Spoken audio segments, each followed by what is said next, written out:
여러분 혹시 그런 경험이 있으신지요? 냉장고 문을 딱 열었는데 이렇게 먹을 게 없지? 이런 거. 냉장고 문을 딱 열었는데 이렇게 먹을 게 없지? 자세히 보면 반찬통도 있고 다 있어요. 과일도 있고.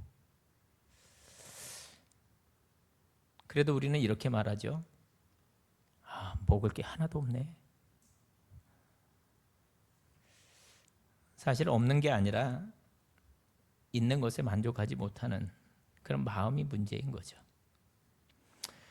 여러분, 우리가 살아가면서 느끼는 가장 큰 유혹 중에 하나가 이 비교하는 마음입니다. 나는 이것밖에 없는데 저 사람은 더 많이 가졌네? 난 이렇게 애쓰며 사는데 저 사람은 왜 저렇게 쉽게 살지? 사람의 마음이 끝이 없어요. 더 많이 가지면 만족할 줄 알지만 조금 지나면 또 다른 것이 또 눈에 들어옵니다. 그래서 우리 삶에는 이 정도면 충분하다라는 말을 하기가 참 어렵습니다. 조금만 더 있으면 좋을 것 같고 조금만 더 가지면 마음이 편할 것 같아요. 어떤 분이 이렇게 말합니다. 연봉이 3천이면 5천이 되면 만족할 줄 알았는데 막상 5천이 되니 7천이 필요하더라. 집이 한 채 있으면 만족할 줄 알았는데 가진 순간 또 다른 좋은 집이 눈에 들어오더라. 이것이 바로 사람의 마음, 탐심인 거죠. 여러분, 탐심은 만족을 주지 않고 오히려 더 큰 공허와 갈증을 낳게 됩니다. 오늘 본문에 나오는 아합 왕이 그랬어요. 왕이에요, 왕. 왕으로서 부와 권력을 다 가졌잖아요.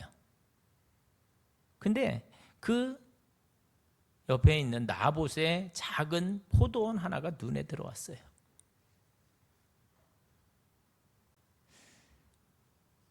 그래서 그 욕심이 결국 어떤 비극을 불러왔는지, 그리고 오늘 우리의 삶에 어떤 교훈을 주는지 이 시간 함께 나누기를 원합니다.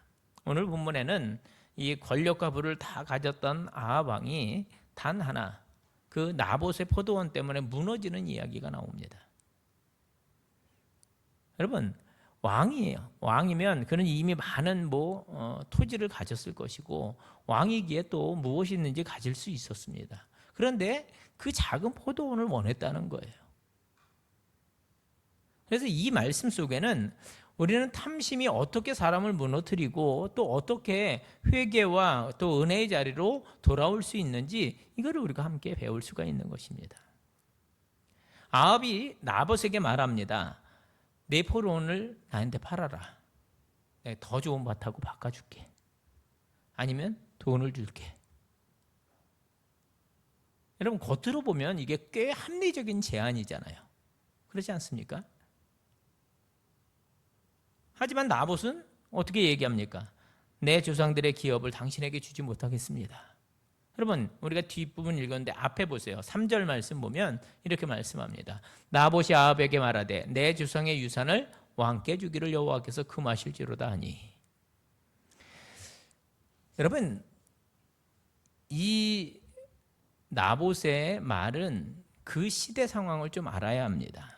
이스라엘에게 있어서 출애굽 이후에 그들이 차지하게 되었던 땅이 가나안 땅이잖아요. 그 가나안 땅은 하나님의 땅, 즉 하나님이 주인이신 그런 땅이었습니다.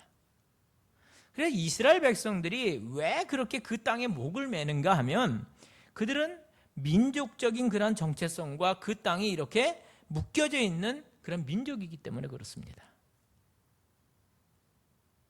그럼 이스라엘 보세요. 지금의 이스라엘. 그 팔레스틴 지역에 얼마나 많은 분쟁이 있어요. 가자지구. 그들의 정서, 그게 옳다는 게 아니에요. 근데 그들의 정서 안에는 그게 있다는 겁니다. 그래서 하나님의 언약과 축복은 물론 그들의 그 민족적인 정체성도 있지만 땅과도 아주 밀접한 관련이 있었습니다. 그게 기업이에요. 그게 기업. 그래서 이스라엘 백성들은요, 어떤 가문이라 할지라도 그 땅을 마음대로 사고 팔고 하면서 주인이 쉽게 바꿔버릴 수가 없는 겁니다. 우리는 그냥 사고 팔는 거 쉽잖아요. 근데 이스라엘 백성들은 아니에요. 오늘 본문에서 우리가 보듯이 심지어 왕이라 할지라도 각 지파와 가문에 그 허락되어진 기업, 그 땅을 강제로 사거나 빼앗을 수가 없는 거예요. 이스라엘 백성에게 땅은 하나님이 각 지파와 또 가문에게 약속으로 주신 믿음의 유산이었습니다. 그냥 팔아넘길 수 있는 단순한 경제적인 자산이 아니라 하나님과 하나님의 언약과 정체성이 담긴 기업이었다라는 것을 우리가 꼭 생각을 해야 됩니다. 그리고 이 말씀을 봐야지 이해할 수가 있어요. 여러분, 우리에게도 이 나봇의 포도원 같은 것이 있습니다. 우리에게도. 예를 들어서 주일의 거룩함을 지키는 것, 하나님께 드리는 믿음의 가정, 예배의 자리, 부모님으로부터 물려받은 그런 신앙의 유산 등등. 세상은요, 우리에게 계속 물어요. 야, 좀 타협하면 안 되냐? 야, 그까지 꼭 그렇게 지켜야 되냐? 한 번, 그거 안 되냐? 근데 믿음의 사람은요, 이 나봇처럼 얘기해야 하는 겁니다. 이것은 하나님이 주신 기업이기에 내가 포기할 수 없습니다. 여러분, 혹시 여러분의 삶 속에서 세상이 빼앗아 가려는 포도원이 무엇입니까? 여러분 한번 생각해 보세요. 이 삶 속에서 세상이 빼앗아 가려는 포도원, 어떤 여가를 즐기는 거, 그럴 수 있어요. 그런데 하나님의 시간을, 하나님께 드려야 할 시간을 세상 가운데 드리는 모습들, 그건 안 된다는 거죠. 지켜야 된다는 거예요. 그리고 빼앗으려고 하는 그 포도원, 그걸 잘 지켜야 된다라는 겁니다. 여러분, 믿음을 지키는 자리를 세상의 그 편리함 때문에 넘겨주지 않는 그런 우리 모든 성도 여러분들이 될 수 있기를 간절히 바랍니다.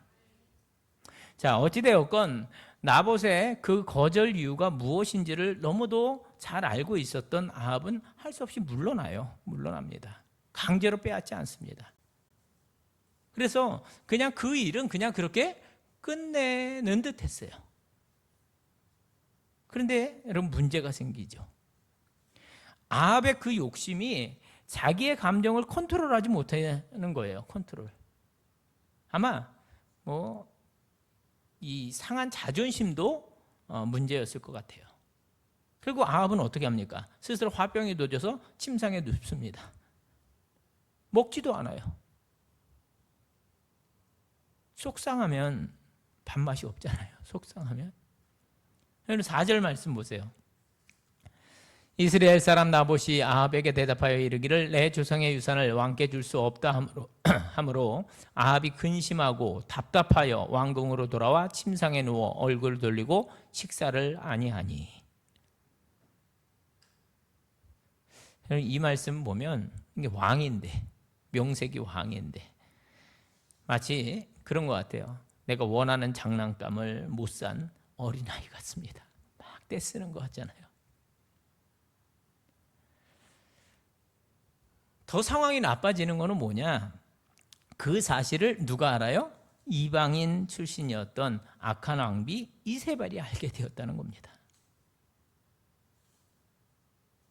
그 모습을 본 이세벨이 나서요. 당신 이스라엘 왕이 맞습니까? 포도는 제가 알아서 처리하겠습니다. 여러분, 이스라엘 사람들은 알지만 이 이방 출신이었던 그녀는 이스라엘 사람들 특별히 그 나봇의 논리를 이해할 수가 없는 겁니다. 아니, 어떻게 왕의 제안을 감히 거절해? 내가 본때를 보여줘야 되겠다. 이렇게 접근하는 거죠. 그리고 아합 왕에게 자기 걱정하지 마세요. 내가 왕께 그 땅을 갖다 드리겠습니다. 그리고 여러분 무서운 음모가 진행됩니다. 장로들, 귀족들을 불러가지고 잔치를 벌이고 거짓 증인을 세워서 나봇을 모독죄로 몰아서 결국 나봇을 돌로 쳐 죽입니다. 악독했던 그녀는 지능적으로 정의의 이름으로 법의 보호를 받아야 될 그 순진한 백성을 악용된 그런 법과 거짓 재판으로 아주 잔인하게 처형해버리는 이 범죄를 저질러요. 여러분, 아합은 직접 칼을 든 것도 아니고 직접 돌을 던진 것도 아니었어요. 그러나 그의 탐심은 모든 사건의 시작이었다라는 겁니다.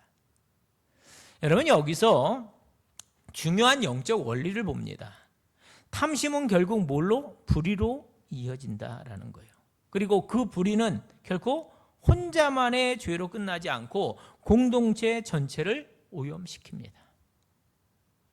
아합의 탐심, 이세벨의 음모, 장로와 귀족들의 동조, 거짓 증인의 참여, 그리고 나봇의 죽음, 이렇게 이어져요. 여러분, 우리 사회도 마찬가지죠. 우리 사회도 누군가의 이 탐욕이 권력형 비리로 또 부정부패로 이어지게 됩니다. 그리고 그 안에는 침묵한 수많은 공범들이 있어요.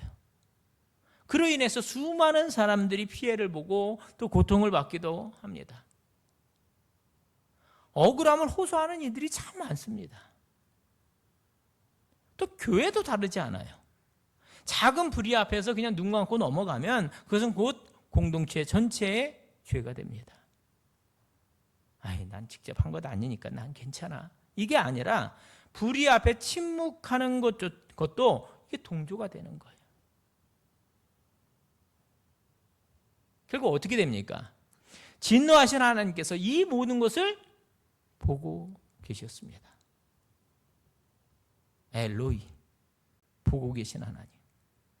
그리고 엘리야 선지자에게 또 한 번 당신의 말씀을 그들에게 선포하라는 사명을 주십니다.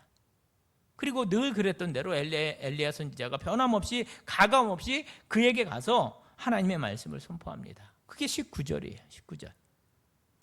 너는 그에게 말하여 이르기를 여호와의 말씀이 내가 죽이고 또 빼앗았느냐고 하셨다 하고 또 그에게 이르기를 여호와의 말씀이 개들이 나봇의 피를 핥은 곳에서 개들이 내 피 곧 내 몸의 피도 핥으리라 하셨다 하라. 여러분, 저는 이 말씀을 보면서 이 하나님의 말씀을 제대로 가감 없이 전하는 일이 참 쉽지 않다는 생각을 해봅니다. 왕 앞에 나가서 하는 거잖아요. 왕 앞에. 쉽겠어요? 내 목숨이 달린 그런 일이기도 하잖아요. 근데 엘리야는 해요.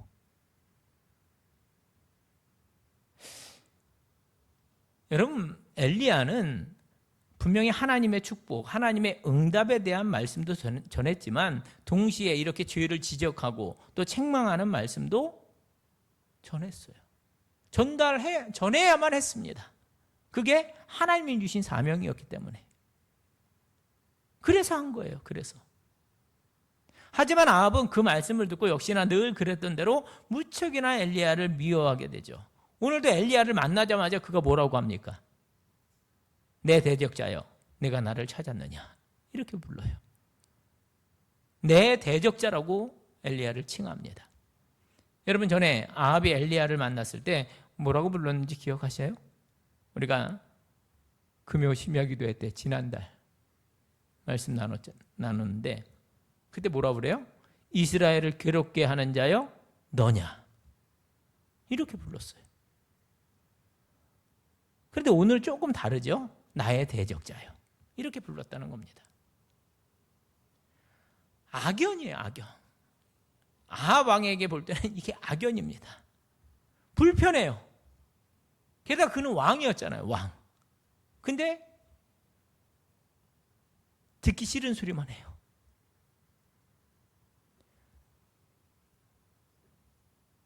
근데 어떻게 해요? 엘리야는 하나님의 말씀을 전해야만 했습니다. 하나님이 주신 말씀이니까, 그게 사명이니까. 여러분, 오늘 전달된 하나님의 책망과 이 심판의 메시지는 분명합니다. 자기들의 욕심을 위해서 힘없는 자들의 그 눈에 피눈물을 흘리게 할 때 하나님은 그 모든 행위를 지켜보셨다는 겁니다. 앞에 말씀드린 대로 하나님은 무슨 하나님? 엘로이, 보고 계시는 하나님이십니다. 감찰하시는 하나님이셔요. 그래서 오늘 그 아합과 이세벨이 행했던 그 악한 일을 다 보셨다는 겁니다. 여러분, 하나님은 지금도 사회와 또 교회 속에서 억울하게 눈물을 흘리는 자들의 그 기도를 외면하지 않으시는 줄로 믿습니다. 우리 하나님은 반드시 정의를 세우시는 분이십니다. 자, 엘리야의 이 무서운 심판의 메시지를 들은 아합은 놀랍게도 옷을 찢고 금식하며 자신을 낮춥니다. 29절 이렇게 말씀합니다. 아합이 내 앞에서 겸비함을 내가 보느냐? 그가 내 앞에서 겸비함으로 내가 재앙을 그의 시대에는 내리지 아니하고 그의 아들의 시대에야 그의 집에 재앙을 내리리라 하셨더라. 아합이 내 앞에서 겸비함을 내가 보느냐? 하나님은 그 모습을 보시고 심판을 잠시 미루십니다. 여기서 우리는 하나님의 놀라운 은혜를 보게 됩니다. 정말로 악하잖아요. 악한 왕 아합조차 잠시라도 그렇게 회개하면 하나님은 그걸 보신다는 거예요. 그러나 진짜 회개는 진짜 변화로 이어지지 않았습니다. 그래서 결국 그의 집안은 멸망을 당합니다. 여러분, 진정한 회개는 단순히 어떤 감정이나 아니면 눈물에 그치는 것이 아니에요. 진정한 회개는 삶의 방향을 바꾸는 게 이게 회개입니다. 불의를 끊고 정직을 선택하고 하나님의 뜻을 따르는 것, 이게 회개인 것이죠. 혹시 오늘 우리의 마음에도 탐심이 자리 잡고 있지 않습니까? 혹시 우리는 장로들처럼 침묵하며 불의에 동조하지 않았습니까? 하나님은 오늘도 우리를 부르십니다. 겸손히 회개하고 내게 돌아오라. 내가 너를 용서하겠다. 하나님 지금도 부르고 계십니다.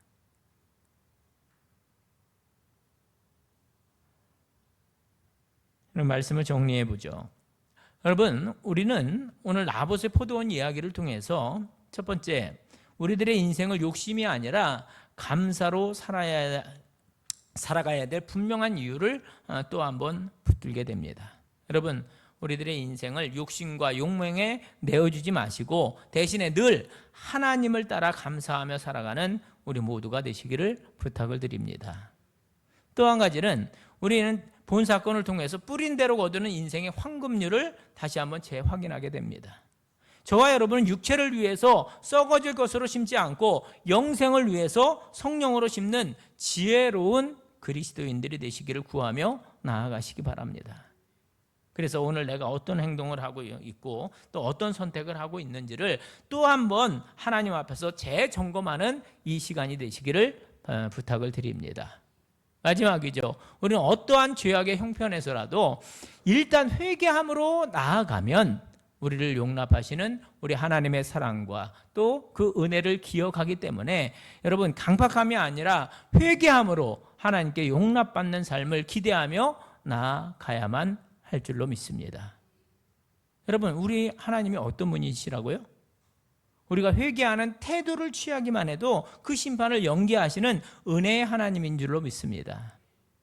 그러므로 버티기가 아니라 뻣뻣이 고개 들기가 아니라 언제나 은혜를 갈망하며 회개하는 그 모습을 취하며 이 길을 걸어가는 것이 늘 맞습니다. 성경은 말씀합니다. 사람이 무엇으로 심든지 그대로 거두리라. 뿌린 대로 거둔다는 이 말씀은 여러분, 이게 두려움이기도 하지만 동시에 희망이기도 합니다. 탐심을 뿌리면 불행을 거두지만 감사와 순종을 뿌리면 은혜와 생명을 거두게 됩니다.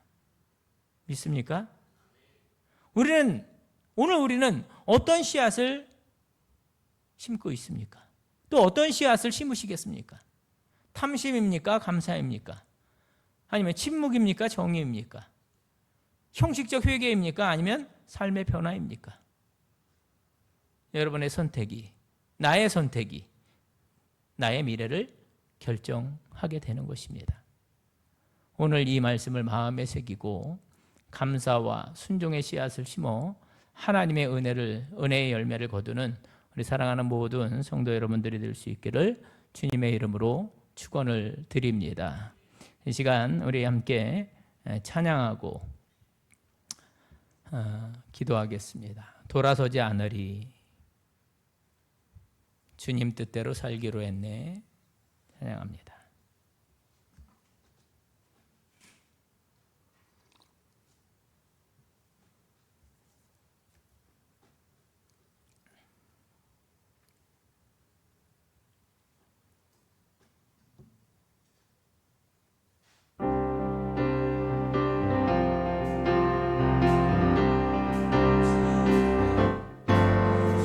뜻대로 살기로 했네. 주님 뜻대로 살기로 했네. 주님 뜻대로 살기로 했네. 뒤돌아서지 않겠네. 뒤돌아서지 않겠네. 어떠한 시련이 와도 수많은 유혹 속에도 일하신 주님 약속 나 붙들리라. 세상이 이해 못하고 우리를 조롱하여도 진실하신 주님 약속 나 붙들리라. 결코 돌아서지 않으리. 사람 날 몰라줘도 이 세상 사람 날 몰라줘도 이 세상 사람 날 몰라줘도 뒤돌아서지 않겠네.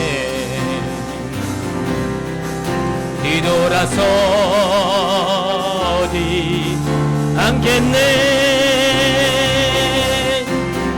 어떠한 시련이 와도 수많은 유혹 속에도 진실하신 주님 약속 나 붙들리라.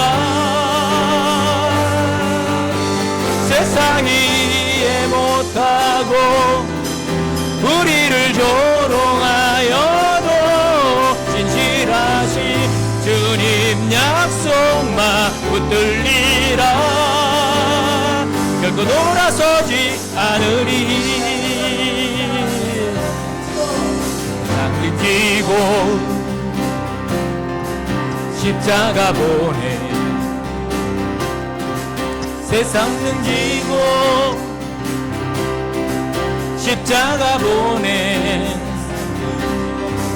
세상 등지고 십자가 보내 뒤돌아서지 않겠네.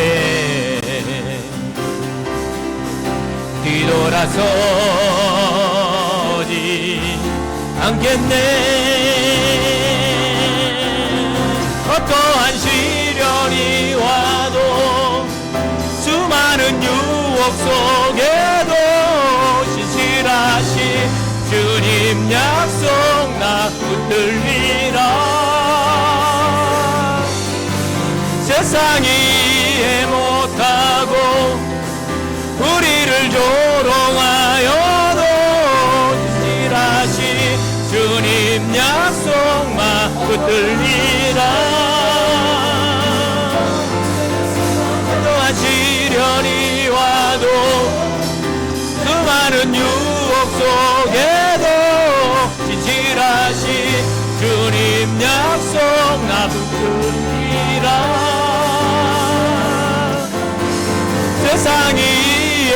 못하고 우리를 조롱하여도 진실하신 주님 약속만 붙들리라.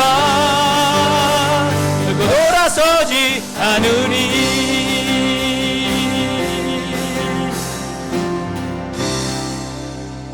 아멘.